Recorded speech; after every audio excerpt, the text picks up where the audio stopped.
And that's the thing about Dubai is that I've never felt so broke in my life.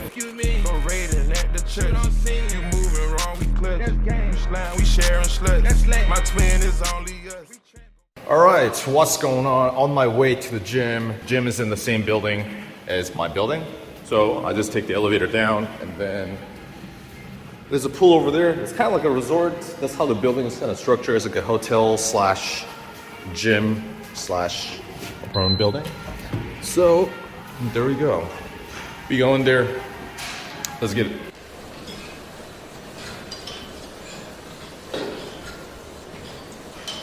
Alright, so just got out of the gym.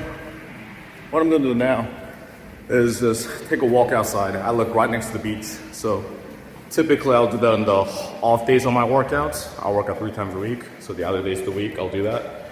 Or after the gym if I have some time, then I'll just take a walk and then clear up my mind. Hear the waves, you know?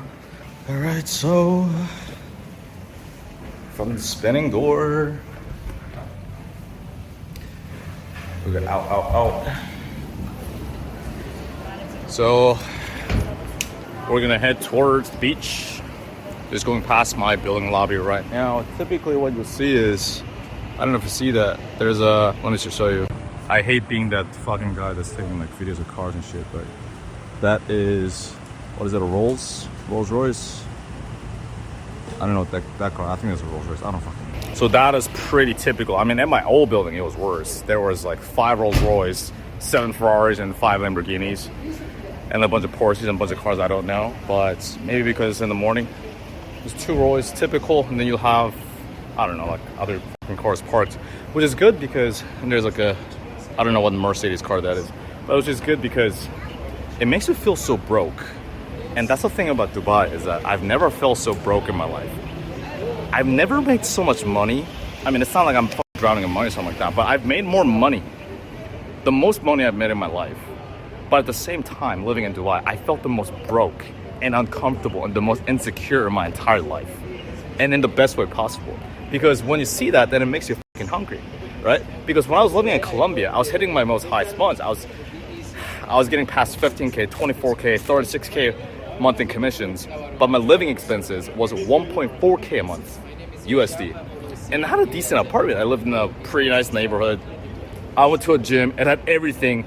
The gym's probably like 5 times the size as the one I'm going to right now, but it's $20 a month.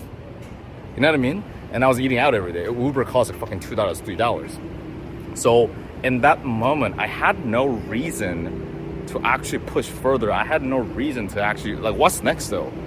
You know, like I'm living good on like 1.4K, 3K a month. So a lot of people talk about going to, hey, go to Thailand, go to Bali, and go to Colombia, stuff like that. I think that's great. I think everyone has different preferences, and some people work better there. Me personally, if I went to Bali or Bangkok right now, I mean, I haven't tried it myself, but first of all, the time zone will be shit because I'm in, you know, I talk to USDs primarily, but even if you're on an Aussie offer, I don't know, I would just be too stagnant. I'm like, why don't you do better? Like, there's no tangible reason, right? Which is why environment is the biggest key to success. People talk about habits and people talk about mindset and beliefs and skill set, which they all come. But environment is, how I see it as a big domino, because if you're in an environment, you're forced to figure shit out. I'll give you an example, right? I'm in an environment right now, it's a bit hot. It's January 24th right now in Dubai. And then I want to take my jacket off, full strip tease action. The reason why is because the environment is hot. So it's dictating my actions to take off my jacket, right? I don't have to put on willpower. I don't have to put on like, oh, like I have to have a good mindset to take off my jacket. No, like it's as a byproduct, I want to take off my jacket. Why? Because it's hot. Same thing. And now these days, I'm meeting more people, and you know, now my friends are making more money, right? And because I'm in that environment, I'm in that circle. Like one of my buddies right now, he moved into a new apartment right next to the beach in a different area in Dubai, and he's paying like 5.5K a month for his rent. And I think this month he's about to do 50K cash. Maybe I'll hit that. I think right now we're at, to give some raw numbers here, 30K collected, 33K collected. We're about a week more left. In terms of revenue, I think we're like 56. I gotta go back to my numbers again. But it forces you to, because we have a group chat where we post our accountability and our wins, how like the deals that we close and what we're doing on a daily basis. things like that. So because of that, it's like I can't slack off because I'm in that environment. So one thing you can do is, it doesn't have to be fucking Dubai. If you're living in America, maybe it's Miami for you. Maybe if you like the West Coast, and if you like hippie people and overpriced Starbucks and healthy food, then maybe it's LA for you. Maybe it's New York City. Actually, I have a student that's living in New York City. Great guy. So, you know, and if you're living in Australia, you prefer that. Maybe it's Sydney for you. Maybe if you're in the UK, I don't know why. But if you're in the UK, maybe it's London, Knightsbridge, I don't know. But it's, maybe it's Dubai, I don't know. But I think it's about picking and choosing what makes the most sense for you, putting yourself in an environment where you're forced to figure shit out. I remember when I got out of 7th level, when I quit 7th, and I was on a phone call with Matt Ryder. Matt got out of 7th earlier than I did as a CEO, and the closer I quit. I was on a phone call with Matt. I was like, yeah, man, I don't know. And I'll figure something out. And worst case scenario, I'll just move to Bali. And then Matt said, yeah, just be careful with that because everyone I know who went to Bali kind of gave up on life. So not everyone, obviously. Don't get triggered. It's okay. Okay, calm down. But yeah, so he's like, if you like Dubai, and at the time my apartment rent was 5.7k USD a month. He's like, well, if you like Dubai, then figure out how to make it work. Put yourself in a position where the only way is to fucking make it work. All right, that being said, let's go take a little walk by the beach. Let's go. So we go here. I don't know what that is, but there is, I think that's called a Dubai Eye or something. It's the biggest, how do you call it in English? Ferris wheel? No, is that a Ferris wheel? I don't fucking know. So I think the biggest Ferris wheel in the world. I could be wrong. Whatever. Here's a beach.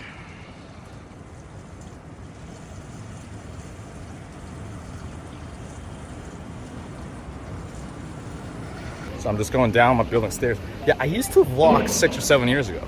You can actually go back to my channel and my older videos and you'll be able to see them. I thought about archiving them or deleting them because it's so cringe looking back at it. But I love it because it's, you can see the whole story, right? It's so fun. Because at that time I was 19. At that point, some of them when I'm still in college. Actually, some of them, I think my first ever video was before I went into college. I was 18 or 19. It was my first ever video was in Korea, just talking about random shit. And I was doing like book reviews, like talking about what I learned from the book. At that point, I was reading stuff like How to Win Friends and Influence People, The Way of the Wolf, 10X Rule by Grant Cardone. I just didn't know I would use those books one day. The reason why I read those books though is because I just wanted to get good with people in general. Because at that point, I really wanted that because I couldn't figure out how to talk to people. It sounds weird, it sounds dumb, but I had no friends.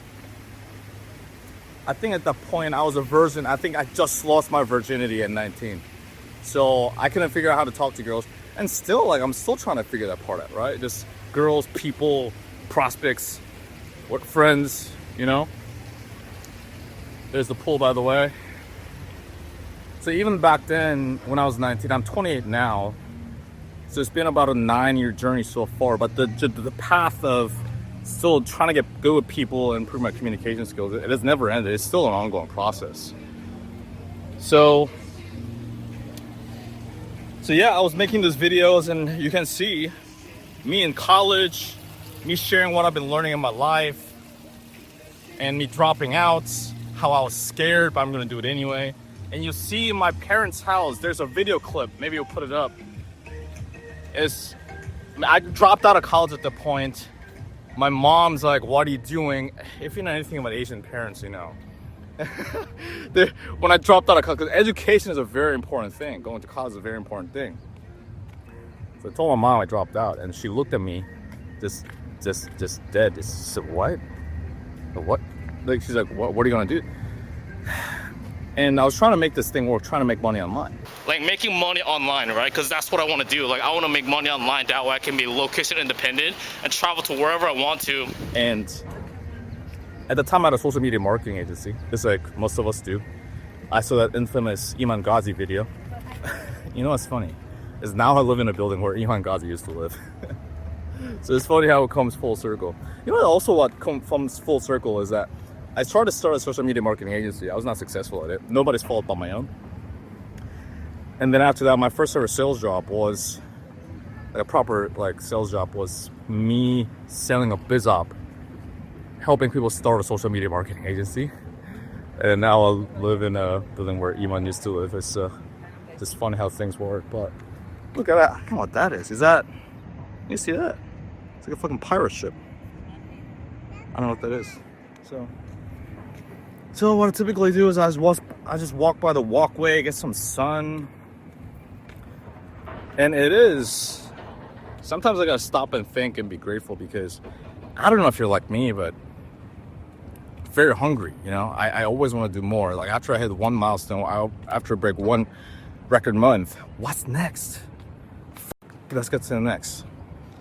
And I think that's great because we never get stagnant, right? I mean, it's not like we never get stagnant. There's still like stagnancy that's going to happen here and there, but we always want to strive to be greater, right? So in the broad picture thing, you might kind of like go like this, maybe that's like this, maybe you go down a little bit, but eventually if you look at the zoom out and the big picture is like, okay, you're going the right way. We're actually getting closer. But yeah, I mean, when I was living in my parents' house, I was just like, oh man. I was trying to watch these webinars, trying to figure out how to make more money online and travel and get that magical 10K a month. And I'm like, man, I'm watching these webinars, but these gurus, they're not telling me how to make the money. I want to give up. I look at the camera, I was like, no guys, I'm going to figure it out. I'm going to figure it out. Watch me. And when I was full-time selling, I think I had a bad sales day. And then I don't know why, but I just went to my old videos on YouTube, and then I looked at that. I was fucking 21-year-old just blobbing through a camera and doesn't know what the fuck he's doing in life, which basically is true. But God, yeah, you know, this will be a process. We're gonna do more research though. We're gonna do more research. We can get through this. We can get through this. And at that point, I think I was making like 20K a month in comms. And then I was like, and then living in my Dubai apartment, and I was in a high rise. I was like, dude, I wanted to shake that guy, shake that kid. I said, dude, we figured it out. We figured out how to make money online. And yeah, it is incredible because back then, one of the reasons why I wanted to get out of Korea too is because I love Korea. Like it'll still be my home. I go back about one to twice a year. However, man, the Korean winter is just, it can be brutal. Korean winter can actually be colder than Russian winter, depending on which part of Russia, obviously. But I know this because one time I was in Russia for a little bit. I was kind of stuck there. And I can't even pronounce the name. It started with an N. It was like some long name. And I was there. And then I saw people that have these, like, you know, those fur hats and like the fur coats are crazy. And then they had all that gear and then they're just going outside. And then there's me with a fucking hoodie and like a denim jacket that I bought at a thrift store for $10 as a broke college kid. And like a cap similar to this one. And I go outside, I was like, oh, it's not that cold. And I get to Korea, it's even colder. I looked at the weather app, Korea's colder too. But yeah, so, and I hated my mom, like I tried to turn up the heat. I already had a jacket on and like socks and everything. It was getting cold, I turned the heater up and my mom would come into the room, like I don't know how she knows, but she like senses it. And then she's like, what are you doing? Turn up the heater. My mom is cold, turn up the heater. I was like, I hated that. She's a great person. But I just hated being overly frugal. I hated that. I'm like, man, like I just want to do whatever the fuck I want to do. So it's not that we want the money, it's we want the money so that we can have our options. Alright? If we can do something, we'll do. If we can't, we can't. If you want to lay down in the sky when you're traveling and skip lines because you don't want to deal with that bullshit, then you can get business class flights. You can get first class flights. Maybe you get a private fucking jet. So it gives you options. So that was that. But now in the middle of January, I'm just walking around in a fucking tank top, getting sun. I mean, it's incredible. It's not like I've arrived in life, but sometimes I just look back. It's an incredible life we live. We have such an amazing opportunity. Not to sound cliche, but we have. Because the reason why I dropped out of college was because of Gary Vee, right? I watch Gary Vee videos. Gary Vee's like, you guys don't, I'm trying to talk like Gary's like, you guys don't understand the internet, online, right?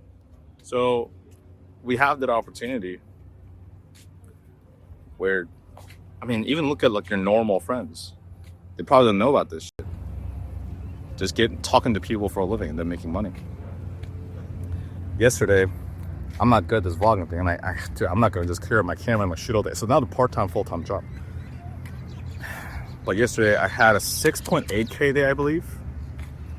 Yeah, 6.8K day, I believe. Yeah, 6.8K and collected in 12.8K in contract value. So I had that, and earlier in the month I had a 10K day.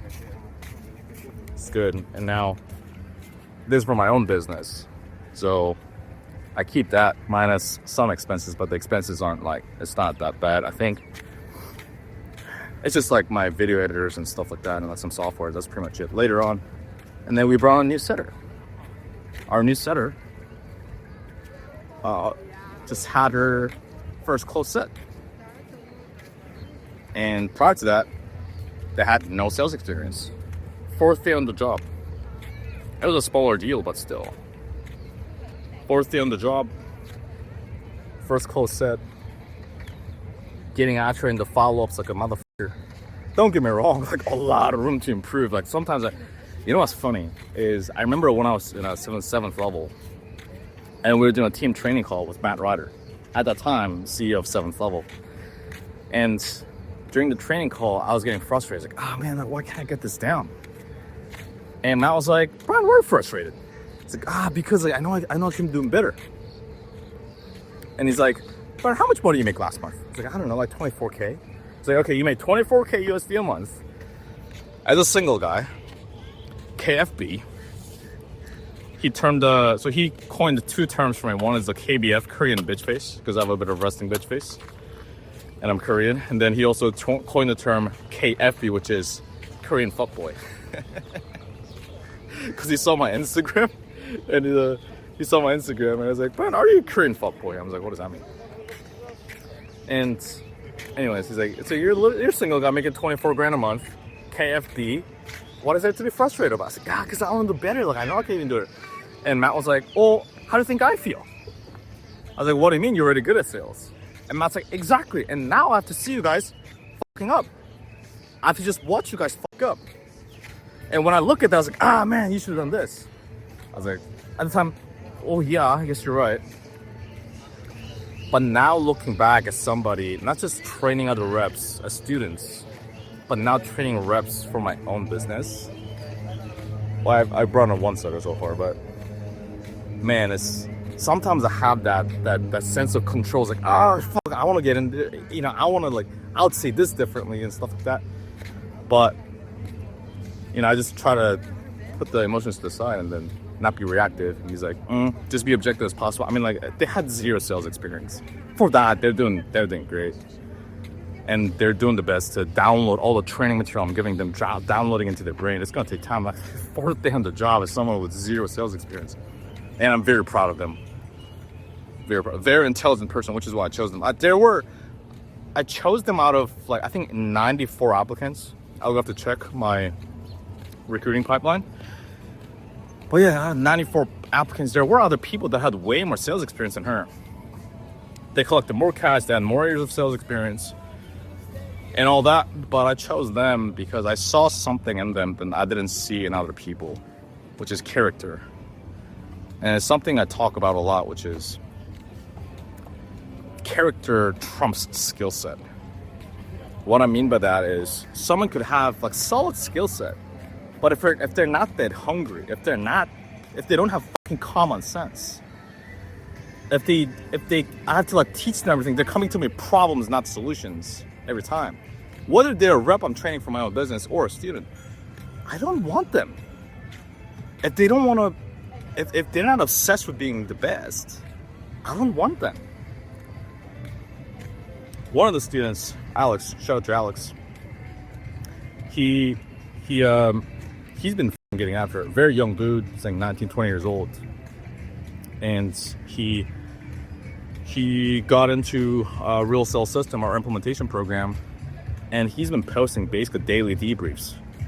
That's something we have a culture inside of our program, which is daily debriefs, 2 things you do well, 2 things you can improve on. So now it forces you to problem solve on your own. And then also I have a better grip of like, okay, where is this person on a day-to-day basis? So one of the first things I do on my day-to-day is like I go through our student community and then reply to them, either send them a quick reply or send them like a Loom video to point them in the right direction. But there it's okay, like the squeaky wheel gets the grease, right? Speaking of wheel right there, squeaky wheel gets the grease, right? Because that wheel is loud, now we pay attention to that. Same thing with students. And it's not about like, hey bro, I'm stuck. It's not that. It's like, okay, cool. Objectively, here's my problems. I think I need to do this. Okay, here are my problems. I think I need to do this. I think these are the solutions. Brian, what's your thoughts on it? In that case, I'm like, dude, this guy's actually fucking trying. This guy's trying, like he actually implements quickly. So he's been making progress for sure. Like when the first time I had him role play, he was a bit like getting lost, not that confident, but his conviction and his swagger has gotten better. Yeah, don't get me wrong, a lot of room to improve for sure. And then now he's filling up his own calendar. He had no calls on his calendar. He had like 0 calls on his calendar. Now he has like 7 a week. I think he had like 7 booked for the week or something like that. He has his own business. Yeah. So, and he sent me a message on Instagram. I was like, hey, Bron, I vow to be your best students.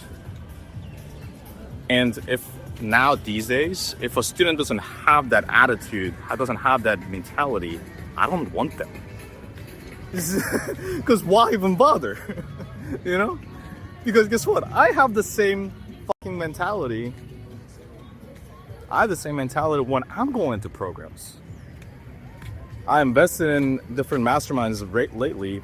One was, I think, 26K, and another one was 18K, and another one was 20K. And the mastermind I'm in, I'm the most active one. I'm like, okay, boom, boom, boom, boom. I share my wins.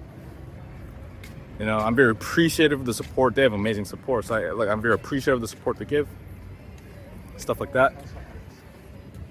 So just like any program, and I'm more like the more like faster progressing students in there, if you want to call it that.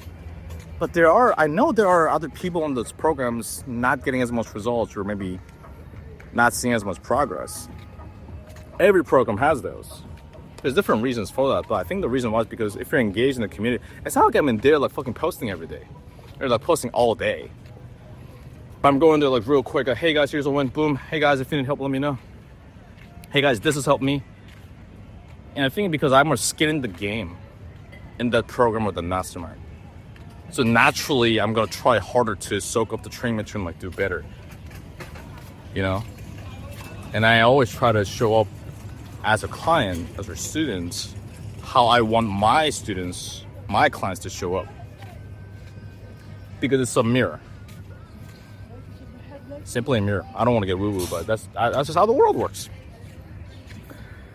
So yeah. And then this morning, I got a text from another Alex Savine. He's already, we've interviewed him on the channel. Alex went from 3K a month to 15K a month incomes in 90 days. And then now, for our, like a previous version of the program, now he's getting into real sales system. He just got in yesterday. And he just collected 20K yesterday. And you know, in the message, what he said, and Andy will put it up, is that, yeah, I followed the same mentality you had, which is not going to bed until I hit my target. Okay. Not hitting his target. So 20K collected is about 2K in his pocket. Right? So what he means by following your footsteps, by not going to bed, is when I was full-time selling, there have been days where I wouldn't go to bed until I hit my target. Or the vow to myself. So if I want to gonna close like X amount of deals, I told myself I'm not gonna go to bed. So, and mind you, I live in Dubai.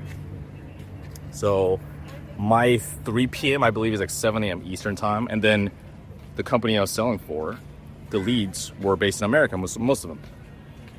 So I start there. And then I go until like midnight or so. Now, after midnight, I had a decision to make. Am I just gonna go to bed not hitting my target, or am I gonna keep going until I do hit my target? And then what I chose to do was I chose the latter, which is I kept going. So what I did, I went to my pipeline. I was in the pipeline closing.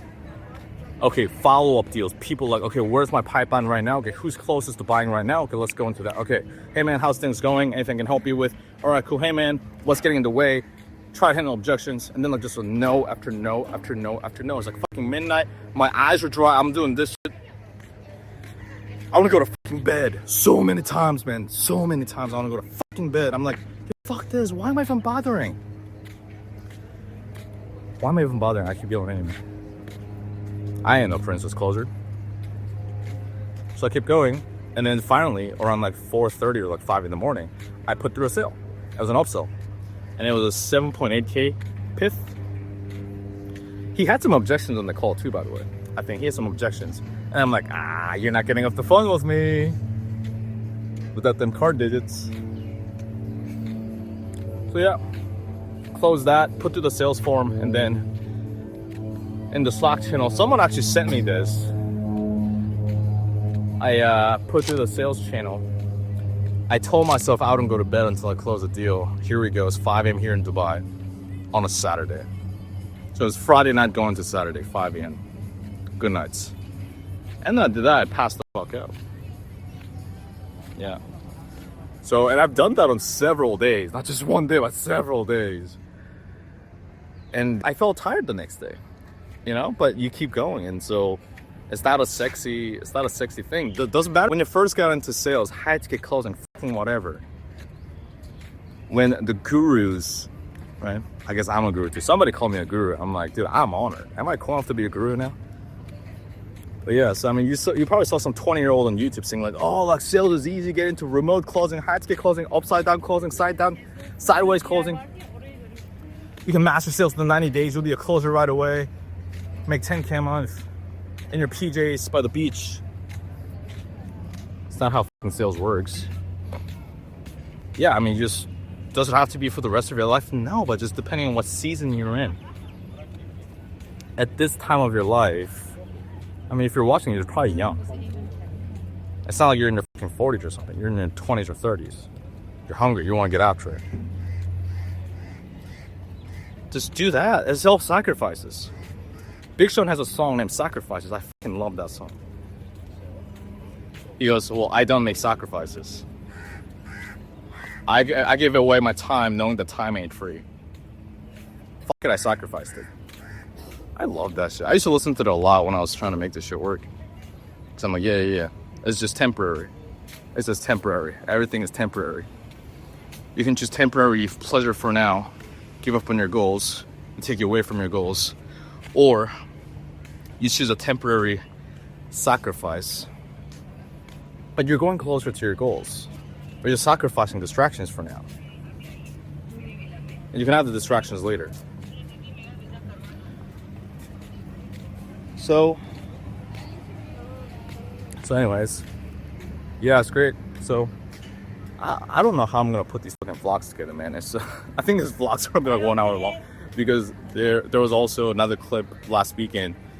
Met up with Adam, and then to his new crib, and then tomorrow.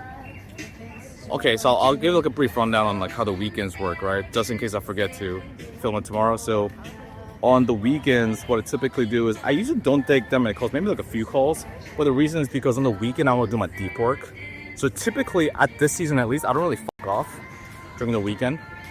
So on the weekends, I'll either make content for this YouTube or for our students, and also for our team training, like SOPs and stuff like that.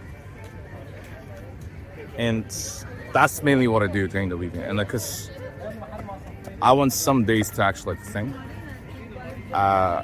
for myself, just like deep work. On the weekdays is when I have the calls and stuff like that, like sales calls, training calls, stuff like that. But yeah, so this is my hood. There we go.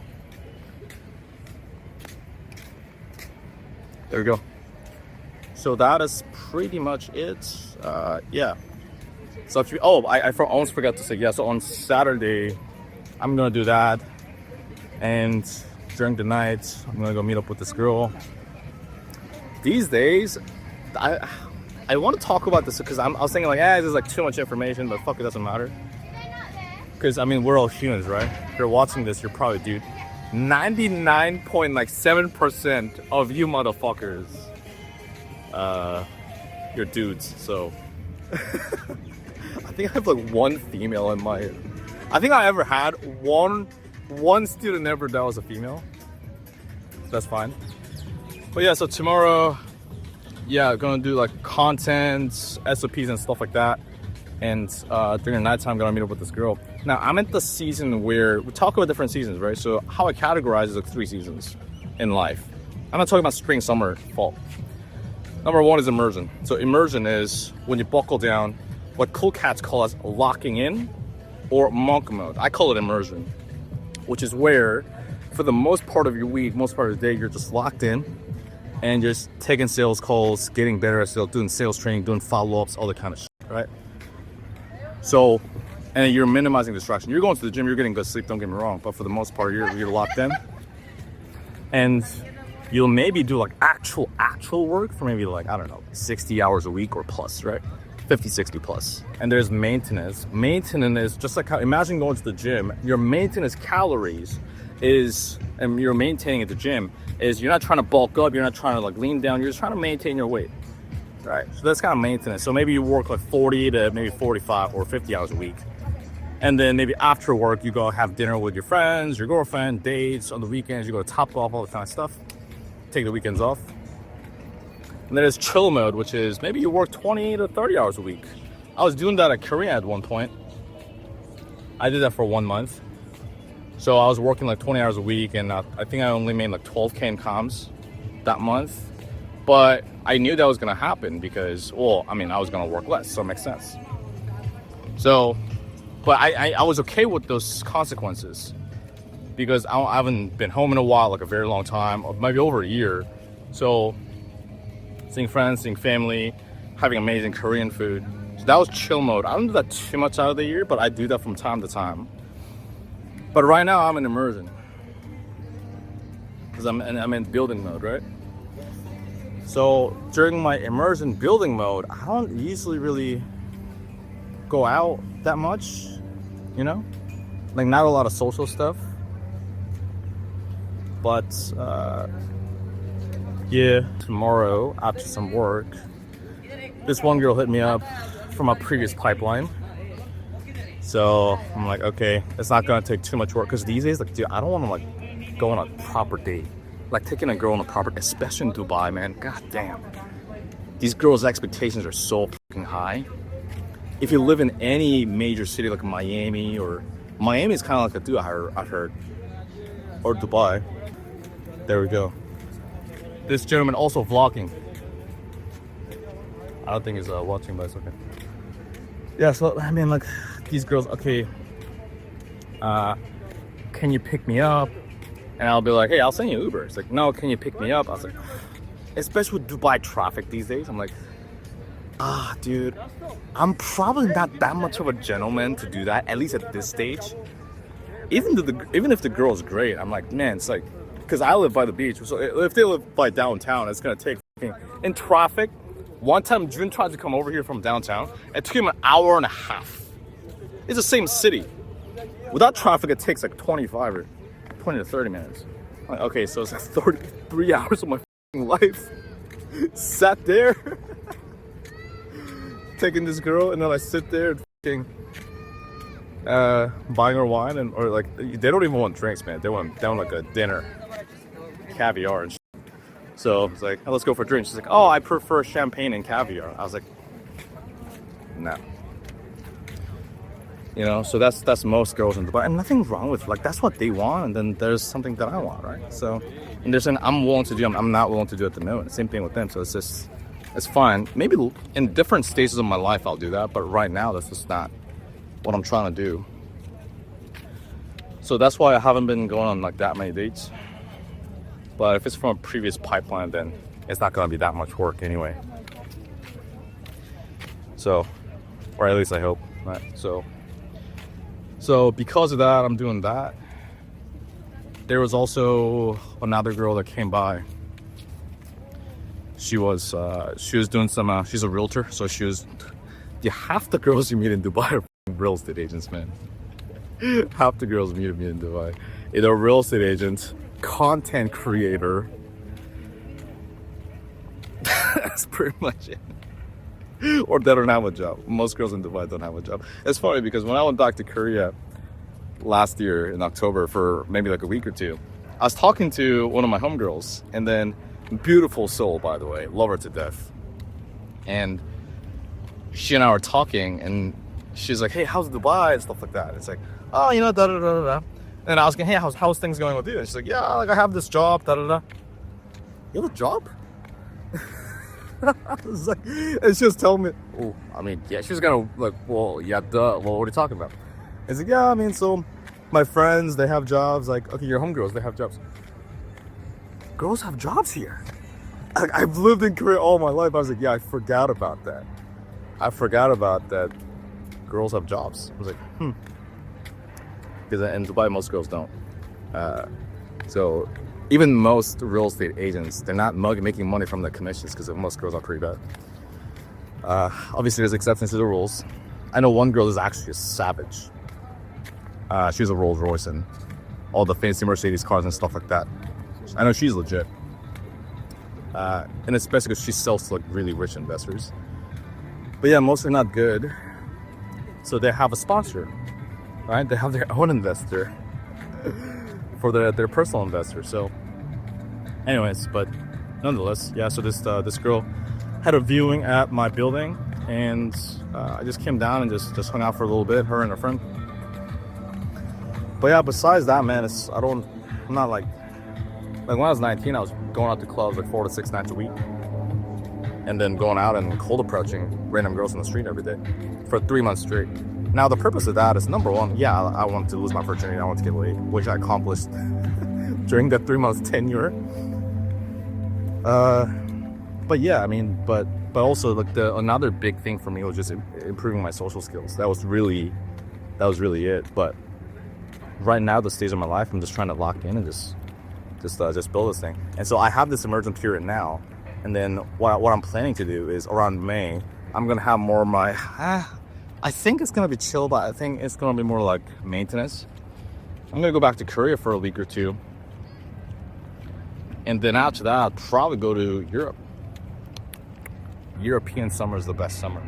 All right, so I'll actually show you inside of our team Slack channel for my own business. So we're now doing this manually. In my previous business, when I was selling for a company, we had like the whole Zapier cool automation all set up. But right now, we're just doing manually for now, which is fine.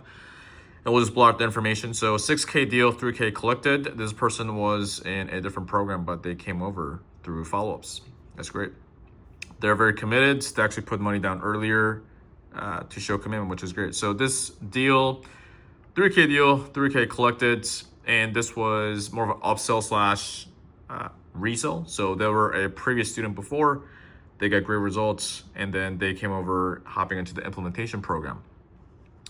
Another sale from yesterday, by the way, these sales from yesterday, Thursday, January 23rd.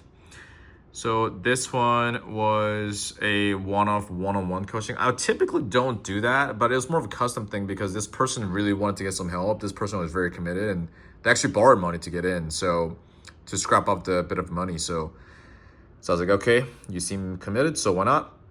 And this is the first close set from our new setter.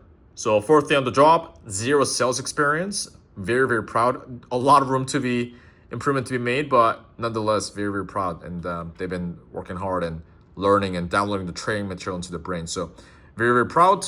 And then just setting up the team Slack channel and the sales, the end of day report and the close IO and the CRM and everything like that. It's a bit of a different experience than just selling for a company, because before we had teams for that, right? We had the tech team. It was a multiple 8-figure business. So we had the tech team, we had the finance team, we had the coaching team, we had the setter team, we had everything, right? We had the management team. So all my job was like go out and smack deals, right? And at least for the most part. And but now I'm just building everything from the ground up. It's a bit of a different experience. I remember setting up Close.io for my own business, and then that was like, man, I missed you, baby. I was actually pretty excited seeing my CRM because like, man, like I missed this, because I was full-time closing and then I went on a bit of a hiatus and then I came back and now I'm doing my own business. And now we have the Team Slack channel and then I'm training my own team and then building everything up. But I think the best path possible was just getting into sales, getting into full-time sales from the get-go. If I could go back and start everything all over again, I would definitely start with sales.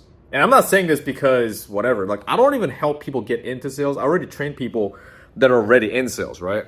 So people that are already closers and then just move up, like get to the 10, 15, 20K a month plus in commissions.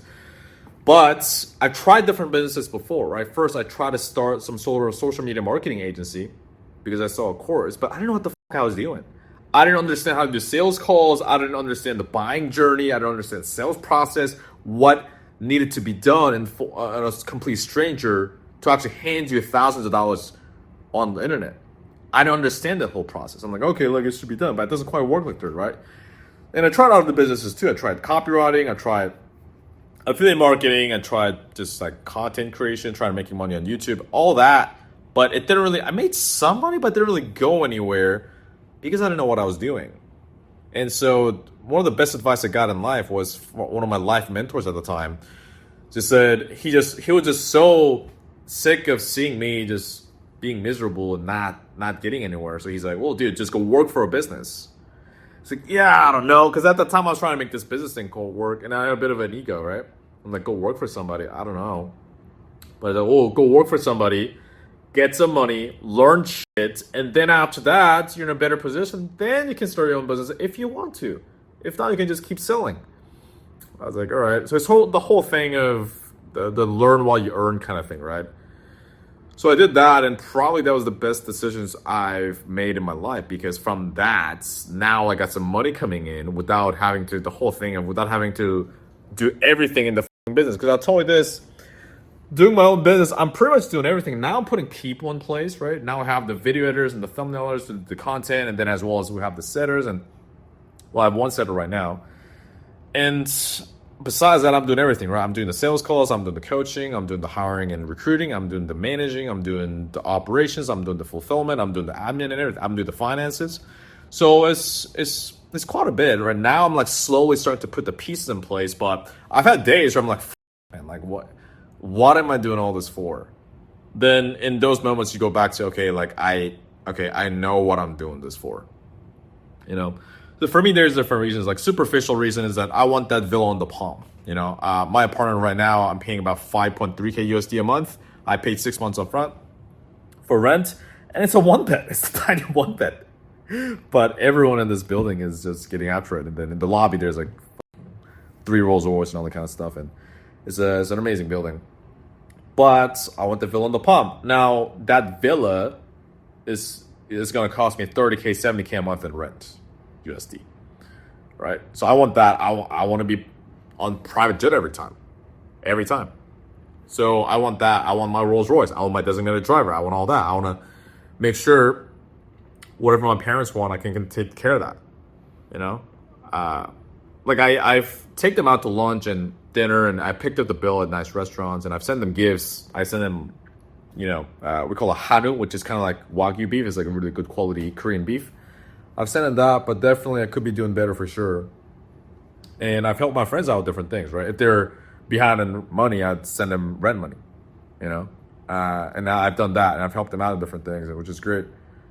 And I've helped different cases, like, I don't know, like donations and charity. I don't want to talk about it that much, but like not a lot of money, but like here and there, it's been great. And I've been able to travel. I've been able to have a decent apartment, all that, going to a nice restaurant without having to look at prices, It's, I remember, I thought spending $30 on a lunch was like, that's a lot of money. But these days when I go out, like for myself, I would do like $100 to $100, maybe $200 for dinner. And that's like, now I'm numb to that, right? And at times I'll pick up the bill for like 3-4 different people at times. And again, I'm not saying this to brag because I like hate that, but I think it just shows you what is possible on the other side of the tunnel, on the other side of the bridge. But also, I'm not stopping here. I'm keeping at it, you know? So more for myself and the people that I care about. And more baller shit. We have this one thing. We have this one crack at this thing called life, right? So why not just be fucking legendary? So all the shit, like staying up till like midnight, 1 a.m., 2 a.m., and times I'm like, fuck, like I'm doing this all over again tomorrow. And like things are just falling apart. It just seems like everything's falling apart, like fires to put out and all that kind of shit, especially running a business. You just keep going, you know, you just keep going, having those things in mind. It's like, what else are you going to do? You know, you could take the blue pill and then just, I don't know, what are you going to do? Just be mediocre? You know what I mean? So there's the whole reason why we're doing this for, and that's why we keep going at it. We keep going at it. It's a message from one of our students. So I gave him some homework. He said, was working on my pipeline today all day long. Follow-ups collected earlier, collected 20K today, and finished my target. 92 cash collected now. And as of today, it is January 24th, Friday. I have followed your style with not going to sleep until I reach my target for the day. Anyways, if you're a high ticket closer and you want to get to that 10, 15K, 20K a month plus in commissions, this is exactly what we go over in our implementation program, Real Sales System. Just like Alex and our other students, what we go over is number one, productizing your sales calls. So that way you can actually build more urgency from the sales calls that you've been on. You may have a script, scripts are great, but when was the last time a sales call went exactly how your script's written out? I can't remember, because in human conversations, there's different variables, right? Sometimes the prospect answers this way, sometimes they answer it that way. So we have a whole flow chart infrastructure where if they answer it this way, you go there. If they answer it that way, you go there. There's some backup questions you can ask with different vague prospects. You ever get those? Different questions you can ask even with the vague prospects. You can uncover pain that we can build more urgency, pre-handling sequences, pre-handling frameworks. That way you can actually smack more deals. I think scripts are great, and not having a script, that's also great too. I think for a lot of people, it helps have a framework. Listen, everyone has their own way of doing things, but I found that just go out there without a script. It felt like, you know, telling a guy with not much girl experience to say, hey, you see a cute blonde girl? Just go be yourself. It kind of felt like that to me. Again, everyone's different, but this is just what's worked for me and then what's worked for our students. Second thing is pipeline closing. So just like Alex, he collected 20K yesterday, right? So how he did that was going to his pipeline, follow-ups, upsells, outbound, referrals. So we give the SOPs and the scripting and the protocols for that. That way you can actually collect more deals from that as well. Third is the implementation and accountability, because I mean, we've all taken different programs, and watching a lot of videos is great. Like there's a lot of gold in that, but however, it's not just the information, it's the implementation of you actually being able to do that, right? So we have the group training sessions as well as one-on-one sessions as well, but under certain conditions. Let me actually show you. So we do small group training sessions. I know what it's like being on a training call with 30, 50 other people. I've been there. It's not the most fun experience. At the moment, the training calls are more intimate environment. I'm sure we will get to a point where it's like 30, 50 people. At the moment, it's more intimate, which gives people enough time to get their calls reviewed, role-playing, get the feedback that they need. And if I see you slip in, then I will call you out on it. So I'm not one of those people where if you're fucking up, if you're not putting in the, if you're not doing the dials during your no-shows, if you're not actually practicing the material, I'm not gonna be like, no, it's okay, you're doing right, you're doing good. I'm not gonna say that. I'm gonna call you out on it. I mean, like, what is going on here?